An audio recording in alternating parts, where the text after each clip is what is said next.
So program and architecture, in the broadest sense, means the comprehensive list of requirements that the project must meet, right? And the project means, yes, the architecture of the building, also the interior design, and also the property master planning and design itself. And the requirements are comprehensive. So we're talking about the functional requirements. We're talking about the activities that take place in the building and on the property. And we're also talking about any technological requirements. So all the requirements you need to have that building work, that's what the program is. I think what's interesting is that when we talk about program for single-family houses, there tends to be this assumption or misconception that it just means the list of rooms, right? Right. So like in real estate, when folks often talk about the program of a house, they say, oh yeah, it's 3 bedrooms, 2 bathrooms, a living room, a kitchen, maybe there's like a game room space, and there's a backyard with a pool, and that's the program of the house. And to me, that's a very generic list. It's also not so it's not comprehensive enough. It's also not very detailed enough to design off of. That information is not detailed enough. You mean it's not specific enough? It's not specific enough. So as an example, if we were to design an office workplace, right? So let's say you were a business owner, you came to me and you said, I want to design this office, or have you design this office for me. The program list would be very detailed and thorough. So we would say, we need 50 workstations for 50, or let's say 35 employees, and I plan on growing a little bit, so I want 50 in fact. The workstations have to have certain technological requirements, so fast internet for everybody, phone line connections, the desks need to be large enough to hold 2 monitors, spaces for drawings, this is for an architecture office, and we need to have good daylight for everybody. The program list would also be, let's say, 5 conference rooms, 1 boardroom, maybe a couple closed door private offices for the senior partners or the HR. We need a reception area with waiting that needs to be a certain size, waiting area with a certain size, a certain number of bathrooms, a kitchen, a print and copy room, a server room. So like everything that you would possibly need for that office to function at a high level is on that list. Mm-hmm. Now, and it gets quite detailed, right? When we talk about the workstations, maybe we need X number of workstations that have desks that raise and lower, or some that are accessible, ADA compliant, all of these things. So I think anyone who's listening to this, who's worked in an office, like you can visualize, yeah, that makes sense for an office. So you would need a very, again, comprehensive understanding of all the requirements for someone to design with. And yet for some reason, I think commonly in residential design, there's not that level of interrogation or thoughtfulness that happens. We tend to, not we, but there tends to be kind of a glossing over it, right? It's like, yeah, just give me 3 bedrooms and 2 bathrooms, and what else do you need to know? Let's go. But the office example is interesting because to me it's still very superficial and anonymous in a way. It's not really specific to the actual company you're designing it for. Like it's still a very baseline prescriptive way of providing information to a project. Like the list of spaces you mentioned, that sounds like it could be to me for any company. Sure. It's not specific to one company. So, I think the interesting question with program is like this prescriptive list is interesting to have and necessary to have, but it should open up to cater more toward the uniqueness of who it is for, okay. Right? So if you're designing an office, you are a very different business from the one that's next door. How could the program requirements could enhance the office to be distinctive and not just be about the number of rooms, but maybe more about the office culture that you're trying to develop, or like what is your brand and how can the design of the space enhance that brand, right? Yeah. So I think that's true. I think the brand is an interesting subject and idea because so the program, as I mentioned, is the functional aspects of the project, the activities and the technology. It is most often not the aesthetics part of the project. Yeah. It's not like materials and colors and stuff like that. There are kind of exceptions to that rule. One would be the brand in terms of an office. If my this imaginary company, the color blue, a very specific blue, is a part of the brand's identity, then that becomes a part of the program because it's one of the requirements. Like we need the lobby space to have our brand colors laced within it somehow, right? That's an aesthetic thing, but it's tied to one of the requirements. The same way, if we look at a single family house, right, program is not the selection of the kitchen countertop materials, usually. But there could be very specific design features or items or things that need to be incorporated that do have a very strong aesthetic and visual character and presence. For example, a large piece of artwork or a small piece of artwork that has significance to the client that must be displayed. Well, that's part of the program.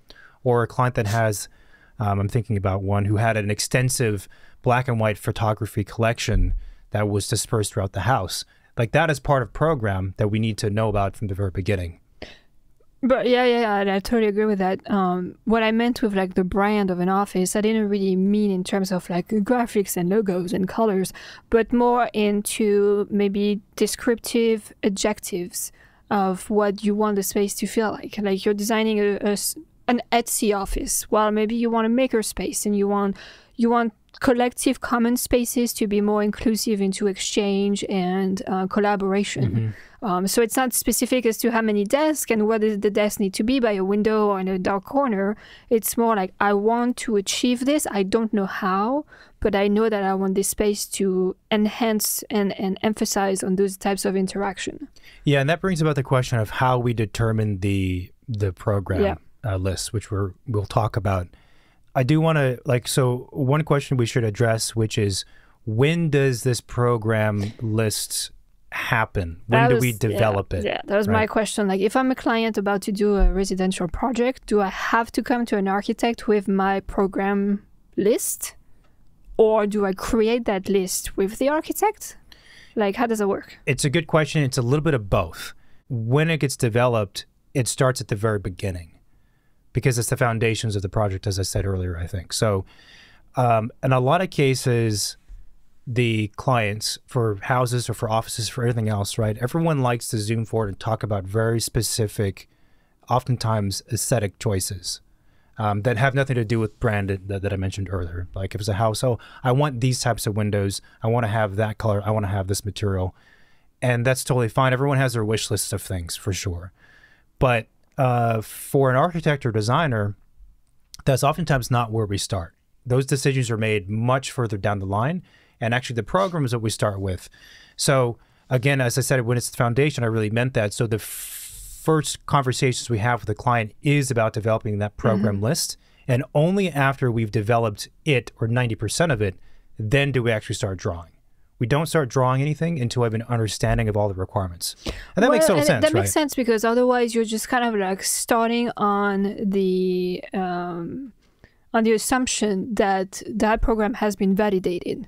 Yeah, and you don't know. Rather than maybe he just came from Zillow because that's the only thing people know about program. And they've never questioned it or thought about it or sat down and be like, what do I want it to be, right? And that's a distinction as well, right? That's what we're saying, is that the program that is thought about when people embark on a residential project or think about houses tends to be that Zillow list you mentioned, which is like 3 bullet points or 5 bullet points of typical rooms, and then that's the program. So to answer your question of how does the program list get developed, most clients will come to us or come to an architect already having an idea of the starting point of the program. And usually oftentimes it's close to the Zillow list. And our job, I believe, is to help them through conversation develop it much further than that. Much, much further than that. So there's two aspects to that. One, we want that list to be much more comprehensive than the generic list, because a generic program will produce a generic architecture and a generic way of living. And in addition to having a more exhaustive list, we want to have a much more in-depth and detailed understanding of each of those spaces and how they're used. I mean, if you look back at the example of offices, right? If you kind of like look at that generic list of program requirements for offices, and you think about what that office looks like, we've all seen them, right? There are all of those TI projects that they're kind of like soulless, faceless entity. Like the people in it and the business could be swapped the next day with another one. You would have no idea, right? Yeah. Versus the ones that, I mean, maybe it's on an extreme scenario, but like the startup, like the Google, the Netflix, the Etsy, those are very specific to those industries and those companies. And if you were to swap the people in it and the the firm that's in it with another one, it probably wouldn't suit them. Gotcha. Yeah, I agree. And that's where also, as I said at the beginning, that the program is one of the most important aspects of architecture, but it could often be falsely a boring part of architecture. And it's only boring if you don't analyze it properly. So there's a certain there's a creativity to developing a program list, because that's actually where the seeds of the most interesting design decisions come from, is the program. And as I said before, it occurs through conversation. So really, when it comes to houses, we're trying to understand how people live. So what do we do when we're working with a client? We basically have a conversation. Some of the questions we like to ask are, one of them is, just describe to me your daily routine, your daily rituals and routine during the weekdays and the weekends, because usually the weekdays and weekends are a little bit different. And take us through, what time do you wake up? What happens when you wake up? Do you eat breakfast? Do you not eat breakfast? Like, in great detail, let's go through the story of your life on a daily basis. And the other question we like to ask also is, what is a person's at-home hobbies? Because it tends to be, I think it's very easy for people who are working to just gloss over their hobbies and not think that they're important. Yeah. But everyone has some kind of hobbies usually. Is it reading? Do you like reading in the daylight? Is it playing games with, what are your hobbies that take place at home, in the property, out in the yard? And also, I like to ask, what are people's hobbies outside of the property, just so I understand them as people better? Is hiking your main hobby? Is it bowling? Is it gaming? What takes place outside of the house? It's interesting because, it sounds like it's not really the most of the time type of use and program that happens, and therefore it's not that important, because I'm not going to be reading 90% of my time in this house, so why, would the house be focusing on that? Mm-hmm. But in the same time, those small moments that make you different from the next door neighbor because of your personal interest and what you do, if those bring you joy and pleasure in the weekends, maybe there is a way to implement it so it doesn't only happen just on the weekends. Maybe it can happen throughout the week.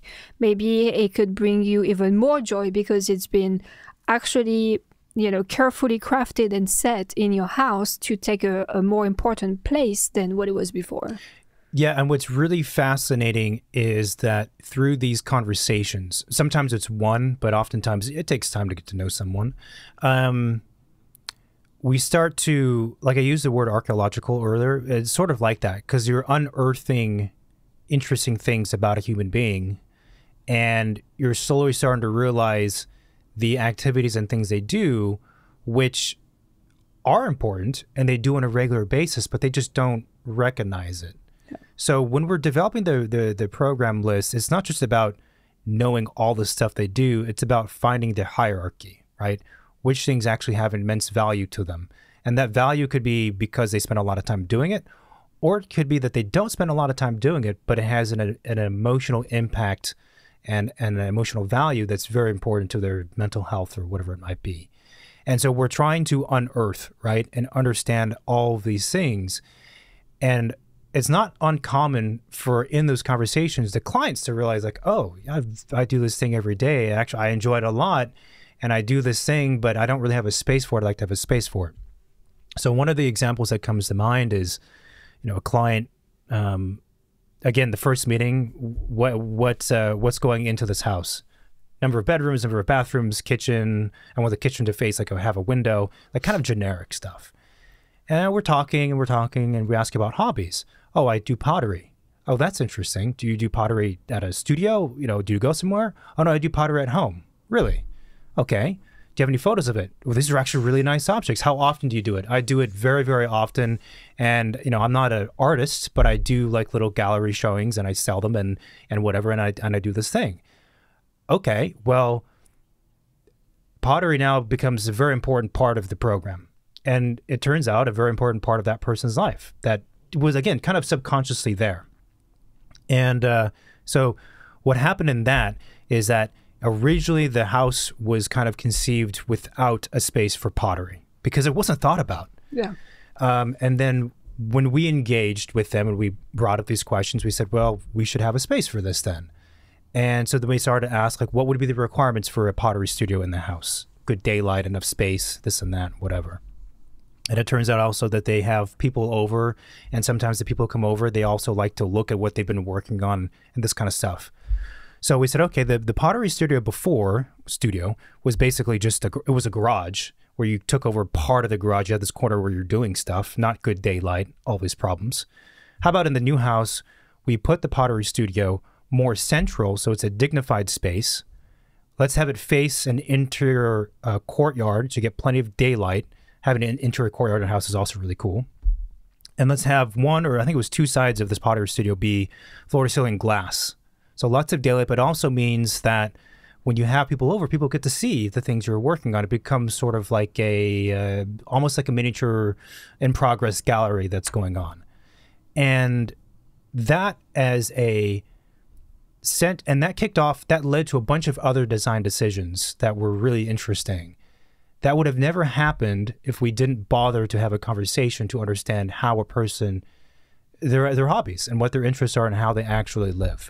The space that was not even on the list, but was used in the corner of a garage, now becomes a central component to the house that, in that case, makes a lot of sense. Not all hobbies deserve a space in the house like that, but in that case, it made sense. Yeah, no, I think it does. And again, it like once that's pottery studio will be done, that client will probably be able to focus more and maybe even be more way more productive in what they're creating, which is, I think, the ultimate effect of a great space on somebody. Sometimes we have also clients who they want a gym, and it's either they have their ritual, workout, and they have a morning routine, an evening routine, sometimes a daytime routine. Mm-hmm. And it's very different if they're just doing it half an hour every day, or if they're doing 3 hours a day.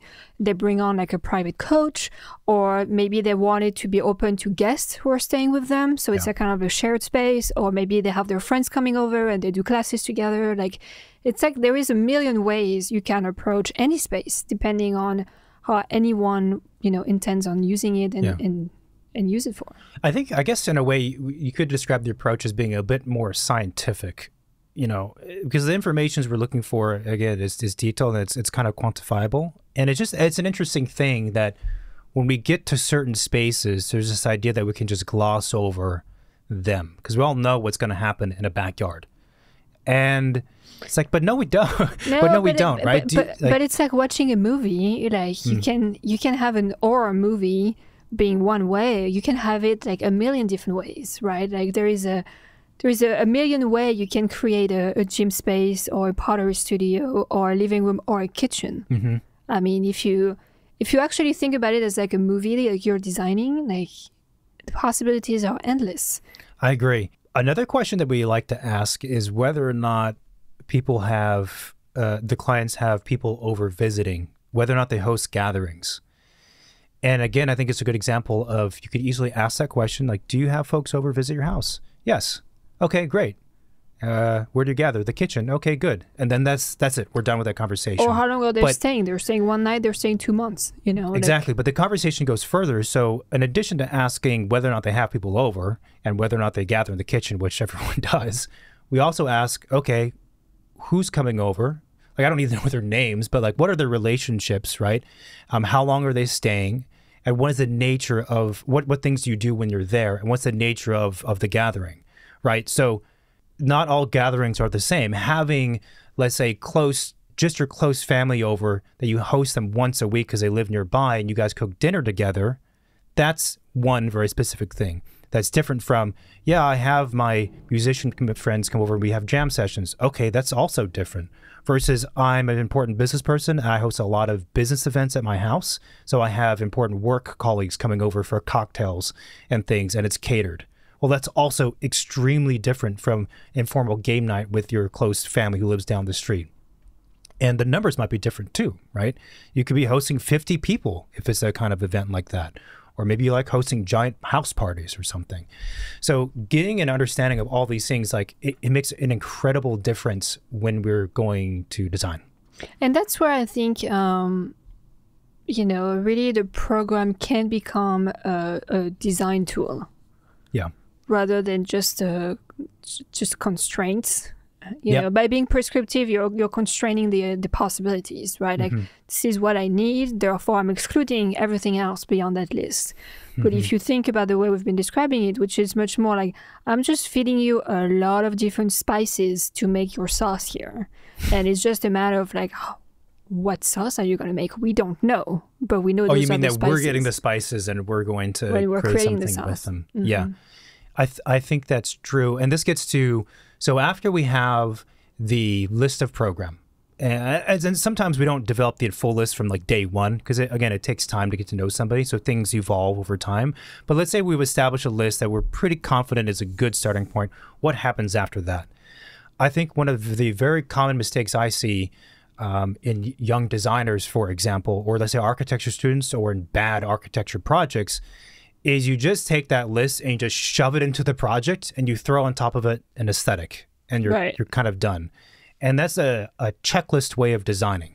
Like you need a bathroom that's this dimensions and this amount of countertop. It's an AI way of designing. Exactly. So you just stick it in and you like modern stuff. So, okay, fine, we don't have trim and you like white. So it's all white and yeah, we're done. And that leads to very bad design. So there is a creative aspect to how you implement program into a project. And the pottery was not a bad example. So there is, in addition to having a detailed understanding of the program, there is an interrogation of it and how we insert the program into the property in a particular way so that it relates to the other program around it. So now we're talking about program adjacencies, flow, circulation, which is flow, views, daylight. All of these things start to be thrown into the mix. And I think that's where the Zillow way of designing a program and therefore designing buildings fail. Is that basically those boxes that you're checking on the list are ending up being boxes in real life.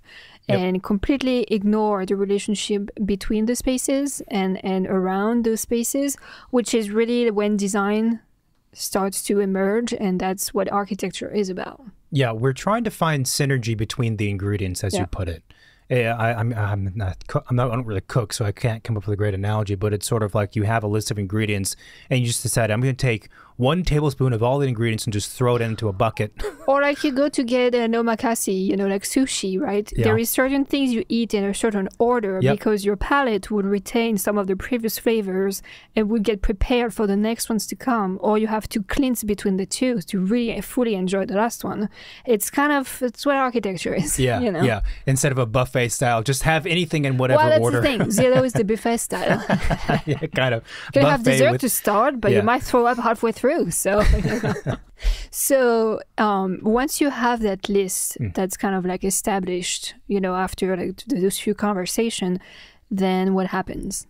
Yeah, so we didn't really answer the question, I guess. So it depends. For some projects, the first drawing that we'll start with, and this varies on the project as well, but sometimes it's a floor plan, like an actual floor plan with wall thicknesses, doors and windows and all that kind of stuff. Other times, though, especially for larger projects, it'll be a plan view drawing, but it won't be a floor plan. It'll be what we call a program diagram. So the program diagram has a bunch of different colors, and each color represents a certain type of program, and it'll be kind of a bubble shaped. Maybe we'll show an example on here.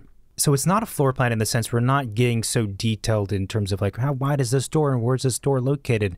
It's just understanding of relationships between these blob spaces. And the different colors can mean different things. Sometimes we use colors to indicate kind of private program versus more public program. So in a house, bedrooms are private. The bathrooms for those bedrooms are private. Laundry spaces could be considered private. Living rooms and kitchens are obviously more public spaces. And that's to kind of, again, we don't have a floor plan yet, but it's again to test to see whether or not this dispersal of program makes sense, because we don't want to put things where they don't make sense. Well, and looking at that in conjunction to what is next to it and how does that relate to the exterior spaces as well. That's a big one, especially in California. So I was thinking of a project where, again, we started off with a very generic list of program. We realized that one of the clients, one of the partners does crafts, right? And there's a craft room. The existing craft room was not good, so we're going to create a new craft room. And we had, I think I'll put it in the video, but we had this kind of corner space in the house that faced the backyard. It's a really nice backyard. And the initial thought that they had was that they were going to put a guest bedroom there, right? And the more that we looked at it, our proposal was, let's not do that. Let's put the guest bedroom on the other side of the house, because the backyard is a main gathering space. It's like half an acre. It's pretty decent, right? And it's going to be landscaped beautifully and all those things, and you have gatherings and stuff. And the problem with putting a guest bedroom in that corner is that now when you're hosting and people come over, you have this adjacency problem, this conflict between someone who wants to retire early because maybe they traveled or whatever, and they want to have a nice little outdoor space at the end of the night. They can't have that because they're in the backyard. Well, we could put walls around to create a little outdoor space for them. Okay, but now you're closing off the house to the backyard. So we flipped it. We'll say, let's put the guest bedroom on the other side of the house. Let's take that space and make that the craft room, because this is a house where you're going to retire soon and you're going to be doing more and more crafts. We're facing where there's great sunlight. Let's make it all glass, or a lot of glass. And let's have the doors so the doors open up, because these folks like to be outside as well. Have the doors open up so you can put your craft table inside, outside, and work that way. And it solved that decision to swap program around, made a very big difference. And continuing with that example, we asked them, well, what kind of crafts do you do? Turns out they make small leather goods. And so we said, well, what would be really cool is let's have you make some of the door handles and millwork handles for the project. So you actually get to make leather pieces that will go into the project. That has nothing to do with program necessarily, but it's again, an example of like when you start to peel the onion, understand someone, you can do really cool things like that. And I think also from a client experience point of view during those design phases is that if there are creatives, and in this case they are making things, like how can we showcase that? How can we enhance that? How can we give them an opportunity to participate in the design of their own homes, right? Not by having them like draw floor plans, but by engaging them in a way that they feel like they've been a part of it, you know? Yeah. I think there's also more in bigger ways. It's possible to have program be creative. So I was trying to think of another project. One was a house on a hillside, and the clients loved being in the backyard. That's the benefit of being in California. Everyone can be outside all the time. They loved being in the backyard, but they also loved the view that the hillside property gave them. But the house would block the view if you're in the backyard. And so one idea was let's have part of the house extend and bury into the hillside and have the top of that roof be a green roof. So what happens is that the natural landscape actually extends on top of the roof. So now you can be in your backyard, but in fact, actually you're on top of the roof and you're getting a view toward, I think it was facing west, toward whatever cityscape, whatever thing it was, because we've done this move of taking part of the house and extending it into the hill so you can occupy on top of it. So in a very diagrammatic sense, it's not just about publicness and privateness and kind of common sense. You can find ways architecturally to merge stuff, unmerge stuff, incorporate different unique program to produce results that are more special, yes, but oftentimes there's an element of kind of efficiency, design efficiency, because you're sort of solving like three problems at once with one gesture. Yeah. And that's where really, like, again, design comes into play. Because if you approach it with the zero mindset, they're just like two boxes next to each other. But being creative enough to combining these two boxes into one that is seamless and provide to the highest level, you know, the use and the functionality and everything else that you want each of these spaces to create. I mean, this is design. This is completely unrelated to single-family houses that we do, but there was a design I had done when I was a student that was for a homeless shelter. So this was not built. This was like, quite some time ago. But there was an aspect of it that I always thought was interesting, which is, of course, I did it, so I think it's interesting. But part of the program on paper called for having outdoor space for the homeless shelter. And there's a lot of ways you can create outdoor space. And I remember I had this thought of like, well, I'll create an outdoor space that feels sort of like a courtyard, that opens up to one side, this is like a river, body of water thing or whatever. I'm going to put sort of like a gazebo type structure in the middle of the courtyard. And the idea behind that was to create an outdoor space that felt like a public town square that you would have out in the real world, but it's in the homeless shelter, and it would allow the residents there, the homeless folks staying there, to occupy what would feel like a public space, but in a dignified way. And also because we have this gazebo structure and the way everything else was designed about the outdoor space, we could use that area for fundraising and events. So you could host things there. It becomes a bandstand. You can have music there. You can have strung lights. You can have all of these things taking place. And so that's a brief example of, again, like one of the mistakes that you would want to avoid as an architect is to look at a LISA program and allow your preconceptions of what outdoor space means and just go with that. Yeah. Oh, outdoor space. Yeah, so we have some grass. Good enough. Well, maybe there's a way we can leverage the outdoor space to do multiple things that's impactful for the users, the occupants, and also for, in that case, like, fundraising and other events. The same thinking applies when we get to a house. Is there a way that we can make this thing be more than just, again, the absolute most lowest common denominator solution, which oftentimes is not a real solution, just lazy thinking. I think something that people might be thinking, with being so specific to the user is that, well, okay, but how does that impact the resale value of my home? Because what we, as we discussed earlier on, something that works for like a specific office, for example, might not work for the next one that will use that space. And same goes with a house. Like if you design it specifically for this client who does pottery, the next person who's going to buy the house might not be doing pottery. Therefore, are you taking value out of the property by doing that or not?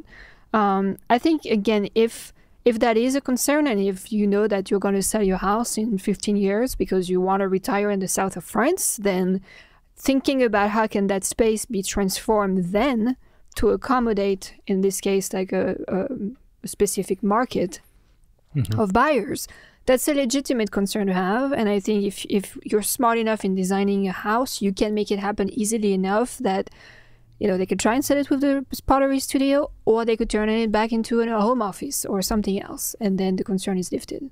Yeah, I agree.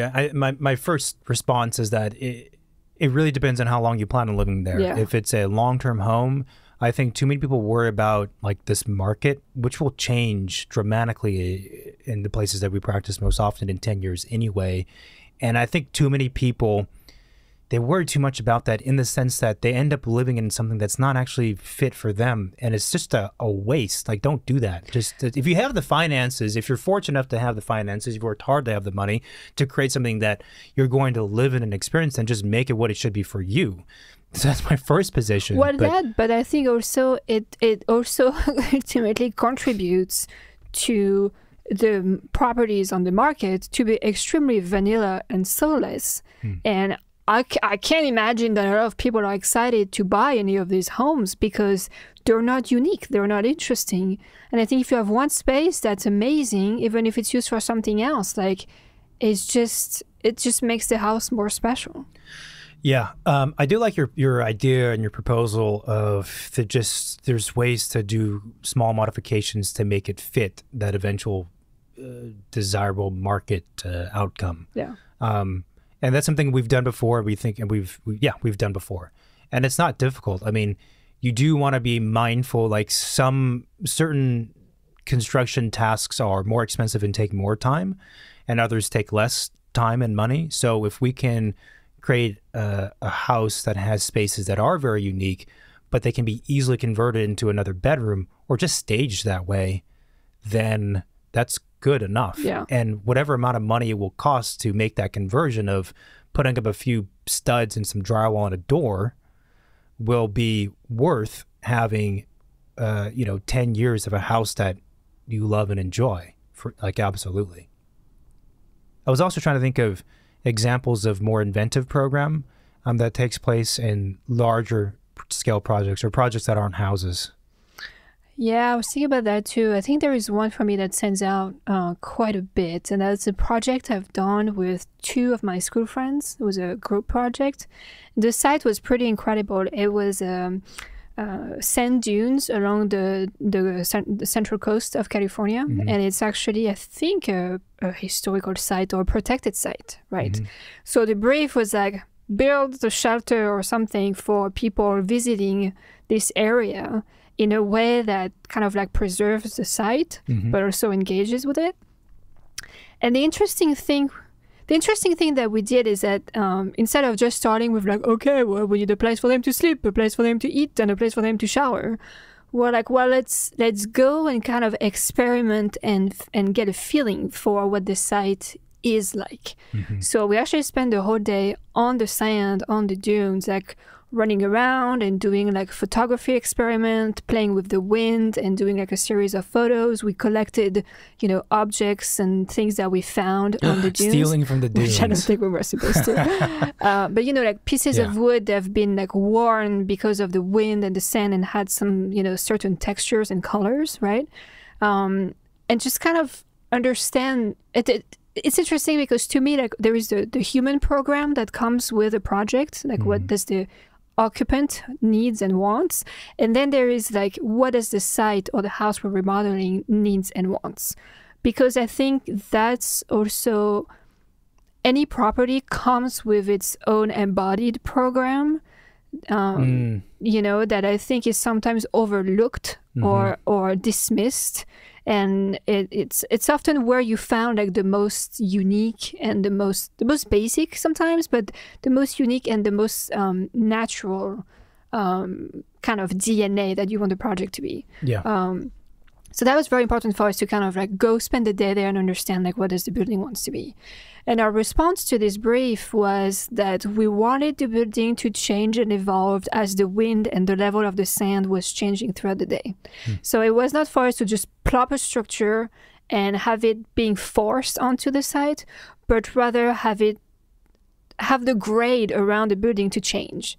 So maybe sometimes you're going to have to climb up to the platform of the building. You won't have a landing and a stair and a railing, which we completely ignore the code question to really like dive into that. And some other times the building is going to get buried under the sand and you probably won't be able to spend a night there. But kind of like giving the room of the elements to take over the building as they needed to. And then for the experience of people who were staying there overnight for like a night or two, really kind of like make them very aware of anything they needed to do while they were staying on the site. So I think we had like open air showers that were enclosed for like, privacy reasons, but like there's no opening in that box, but just the sky. So when you're showering, like the water comes from above and you have to look up to connect with the sky. We had a room where you would sleep in your sleeping bag because, it was not meant to be a luxury hotel. Like you come and you're kind of camping there, right? You're becoming one with the site and you could look at the stars, but you're inside.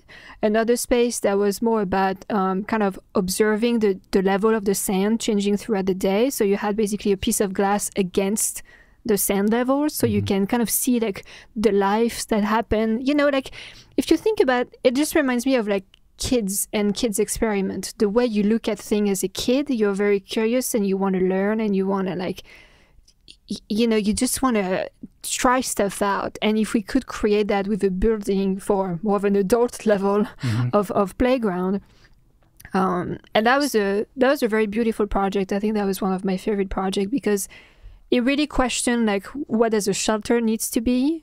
What does it mean to have a shelter on this specific location rather than elsewhere? And again, like how do you make a building appropriate for where it is? And how could that never be replicated anywhere else? So it's an interesting thing is that, one, it sounds like a very poetic project, but how much of what you described was described in the original project brief, which contained the program requirements? Oh, that's a question? Yeah. I mean, we met, like the requirements of you need a place to sleep, you need a place to shower, right? But everything else was not in the brief. Yeah. It was kind of our interpretation of the brief by us understanding what the space and what the brief should be calling for. Yes, Which yes. is, I think, on a side note, something that students sometimes get a little bit too hung up on is that they just follow that checklist. Yep, I agree. And they're being too prescriptive. Yeah. They're being too prescriptive. There is many ways to create a movie. There is many ways to create a building, and you can still check the boxes, but come from a completely different perspective than anyone could anticipate.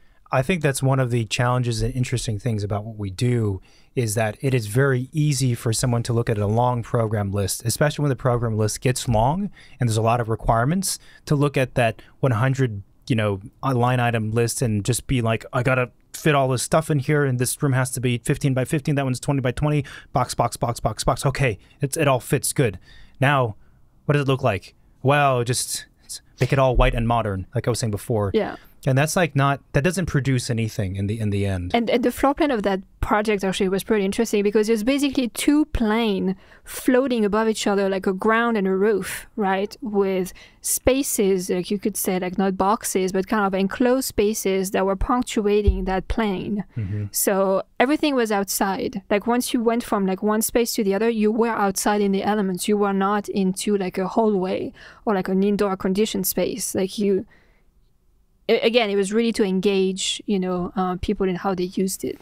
Yeah, I had to have to say one of my criticisms of a lot of the houses that are designed, even by reputable architects, is that they don't really get as conceptual as what you're describing, and they aren't as poetic. They don't, again, interrogate and question the program. It's more like, okay, again, we have a living room, generic living room, and let's just execute it really nicely. But it's not often that the boundaries are pushed. Yeah. I think it comes from different things. I think it comes from the client being adventurous or not. True. People like comfort, and if they're comfortable, they necessarily don't question things as much. And it also comes from like building code requirements, which is the prescriptive list that we have to deal with, and that limits. You have to be extremely creative to check that list, and still like do something kind of interesting. But it's an odd thing too, because in a way, houses are the easiest in terms of code. Well, it's hard to say that, but houses tend to have more flexibility than other program types. Yeah, as you were describing your project, I was trying to think of another one. There's one project we did that was it was a competition, a conceptual thing, so not built, and it was to. The project brief was worded in a kind of academic, kind of clever way, but broadly speaking, it was to design a community center for this city or town in Brooklyn.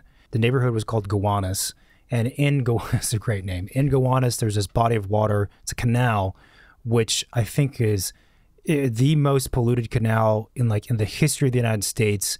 If you look at polluted bodies of water across the world, it's like number 3, something insane. There's like cancerous things that are growing in there. I mean, it's atrocious. There's a mythology behind it at this point because it's so gross, and it's a super fun site, all this stuff, right?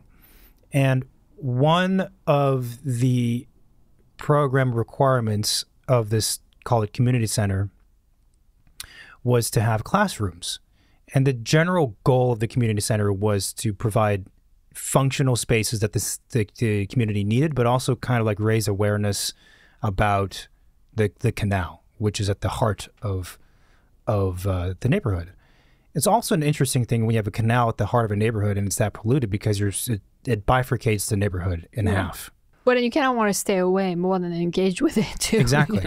But it is, I believe it still is a Superfund site, so it is going to be cleaned up. So we had this idea, this proposal of why don't we have, so during that brief and also our analysis, and this is in New York City, right? It's interesting with New York City because all the neighborhoods, for the most part, have a very important public space to them. I'm forgetting my names now. Central Park, Washington Square down in was it West Village area? Like neighborhood, there's some kind of park slope. There's some important public space for people to gather and whatever else. A plaza or park usually, yeah. We recognized that Gowanus didn't have that. What they had was this body of water. And this thing that nobody wanted. And it's gross. It's going to be clean, but then it's clean. So then what, right? And so part of our proposal was, why don't we have floating chunks of park, like little pocket parks that would float on the water that you could occupy, and they would move up and down the water. And that did a few things. One, spatially, it allowed people to actually occupy the center and the most important part of Gowanus and its history, which was the canal. It allowed you to traverse up and down the canal and see all these things that are happening on both sides. And in that case, there's a lot of kind of like makers, in fact, people making stuff. And so spatially, that's very interesting, right? It also allows you then to use those little pocket parks as outdoor classrooms to talk about the history of the canal whilst you're on the canal. And it allows the parks to merge up to make a larger park. And that as an idea, one, obviously, like through the feasibility, there's challenges with that. It could easily be done, but there's challenges. But who would think about, if you have a program list, we need classrooms. Okay, we'll see. Classroom is usually about 15 by 15. Maybe there's like 30 desks. Yeah. There's some kind of whiteboard, a smart whiteboard in the front, and some windows because we want natural daylight. That's your generic classroom. But when you interrogate and you question the preconception of classroom and you factor in the understanding of the site, as like you were saying, then it starts to be really interesting, right? And you factor in the spatial problems that Gowanus has and the lack of a park. Like all these things get solved through one gesture. I think it comes like the success of any project, this one or even just a whole remodel. I think is like how do you engage all of those different protagonists, you know, the body of water, the park itself, the city, the kids that are learning, like, because I think it's that engagement between spaces, building and people and use that really make things change. Like you're now creating an actual dialogue between all of these components rather than just having them sit passively next to each other. Yeah. So I think that in conclusion, program, despite it often having this kind of taste of being generic and boring, it's not if you do it well, right? It's the same thing when we're starting any project. The research that's done of the site, of the culture, of the users and all that stuff could sound boring, like, oh yeah, researching the constraints that I have to meet, the things I have to deal with. No, it's the opposite. These are the things that are going to be the most interesting. Yeah, and I think it's funny because it's probably one of the easiest design tool available on a project. You know, like, you know, detailing millwork, yeah, fine. I mean, you can spend hours doing that. That's exciting. But really, the program is the most accessible design tool for anybody. Even if you're not a good designer, even if, you know, your aesthetic and your choices aren't that great, like if you're really good at nailing down that program and creating from that, I think you could hit the jackpot. And that's also, that reminds me that, again, earlier I said it's the foundation of good design. And it is, because if you have an accurate program list and a deep understanding and and you're loose in your thinking and you're creative with it, you've laid the infrastructure for something really interesting, right? Even if in the end that we would look at it and say, I disagree with how you matched materials, like the bones are there, right? Conversely, if you don't have that program figured out and you get to the very end and you have the finest materials and the best details, that does not matter. The building will not be a success if the program is not worked out and the site planning of the program is not worked out. And I think we see that a lot, you know, with particularly like remodel projects, you know, like if a house has been thought out really well from the program standpoint, then it's just of like a matter of outdated finishes. True. Right. And like outdated siding, outdated, like, you know, roofing that's been worn out and stuff like that. If it hasn't, then you need to move functions around. You need to move windows. You need to move walls. You need to change the eave slopes. Like, you know, that's a bigger deal. So, yeah, I think good planning and programming and designing from that would lead to a successful architecture that would last much longer than one that doesn't. Agreed. So if you enjoy this conversation and you want to support us, then you can review and rate the show. You can find it on Spotify, YouTube, and the Apple Podcast app, and pretty much all other podcast platforms. You can find our office, which is Fame Architecture and Design, online. We're everywhere. The podcast has a website as well, which is secondstudiopod.com, and an Instagram, and we have about 80,000 followers on there, so decent following, and it's a good place to engage in dialogue at times. So if you feel like talking about something, then just go on there and leave your thoughts, and someone will reply. Might not be us, but someone's Yeah, someone will. We also have the hotline 213-222-6950. You can send us a text message. You can call and leave a voicemail if you have any questions still about what a program is, or if you have any other topics that you would want us to talk about. You can send out your suggestions that way. Mm-hmm.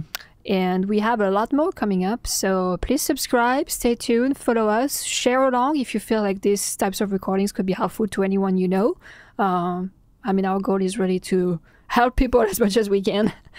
Students, clients, architects, anybody. Yep. Awesome. Sounds good. Bye. Bye-bye.